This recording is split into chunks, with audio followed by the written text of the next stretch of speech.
আমাদের স্বরাষ্ট্র উপদেষ্টা এসে বলে আগুন লাগতেই পারে। What a nonsense! আগুন যেভাবে লাগতে পারে কখনো?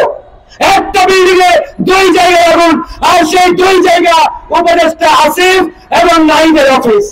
তারা যেখানে বসে সেখানে আগুন লেগেছে, কারণ তারা জানে এরা বয়সে ছোট হলেও তরুণ হলেও এদের মধ্যে তেজ আছে, এদের মধ্যে স্পিরিট আছে। এদের এই জন্য এদেরকে ধ্বংস করা, নষ্ট করা তাদের মুখ্য উদ্দেশ্য ছিল। বেছে বেছে তাদের ফ্লোরগুলোতেই তারা আগুন লাগিয়েছে। গতকাল ভোর রাতে এই যে সচিবালয়ের মতো সুরক্ষিত একটি জায়গা, যে জায়গা থেকে বাংলাদেশ পরিচালিত হয়, সেই সচিবালয়ে পরিকল্পিতভাবে আগুন লাগানো হলো। এই আগুনের উদ্দেশ্য একটাই, আওয়ামী দোষরদের বিচার যাতে না হয়, তাদের কোন কোন অপরাধের নথিগুলো যাতে এই দেশের মানুষ জানতে না পারে, তার জন্য তারা সব পুড়িয়ে ছাড়খাড় করে দিয়েছে। আর আমাদের স্বরাষ্ট্র উপদেষ্টা এসে বলে আগুন লাগতেই পারে। What a nonsense! আগুন যেভাবে লাগতে পারে কখনো?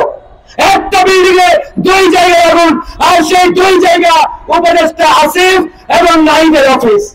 তারা যেখানে বসে সেখানে আগুন লেগেছে, কারণ তারা জানে এরা বয়সে ছোট হলেও তরুণ হলেও এদের মধ্যে তেজ আছে, এদের মধ্যে স্পিরিট আছে। এদের এই জন্য এদেরকে ধ্বংস করা, নষ্ট করা তাদের মুখ্য উদ্দেশ্য ছিল। বেছে বেছে তাদের ফ্লোরগুলোতেই তারা আগুন লাগিয়েছে, একবারে পুরো ছাড়খাড়। আমরা বলেছি এই আগুন এই উপদেষ্টা পরিষদের প্রাপ্য ছিল, তারা তাদের প্রাপ্য এখন পাওয়া শুরু করেছে। আমরা বললাম আওয়ামী লীগকে নিষিদ্ধ করেন, আর এরা বলে না আওয়ামী লীগকে নিষিদ্ধ করা যাবে না। কেন? এই আওয়ামী লীগ তোমাদের ভাব লাগে নাকি তোমাদের চাচা যে আওয়ামী লীগকে নিষিদ্ধ করতে তোমাদের এত কষ্ট হয়? আর এই আওয়ামী লীগ আজকে সারা বাংলাদেশে তাণ্ডব শুরু করেছে, গুপ্ত হত্যা শুরু করেছে, কপিয়ে মানুষ মারছে, সারা বাংলাদেশকে তারা অস্থিতিশীল করে একটি পাইকার শুরু করেছে। আর এরা আওয়ামী লীগের প্রতি উদারতা দেখায়, নমনীয়তা দেখায়। আমরা এটা সহ্য করবো না বন্ধুগণ। আজকে আমরা তাৎক্ষণিক দাঁড়িয়েছি।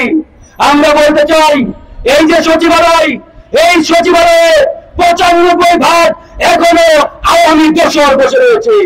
আর এই আওয়ামী দোসররাই এই আগুন লাগিয়েছে, এই দেশকে বেকায়দায় ফেলার মিশন বাস্তবায়ন করা শুরু করেছে। উপদেষ্টারা জানে না, নাকে তেল দিয়ে ঘুমাই, আর সকালে ঘুম থেকে উঠে বিদেশি নাস্তা খুঁজে, বিদেশি খাবার খুঁজে। এই হচ্ছে উপদেষ্টা পরিষদের কর্মকাণ্ড।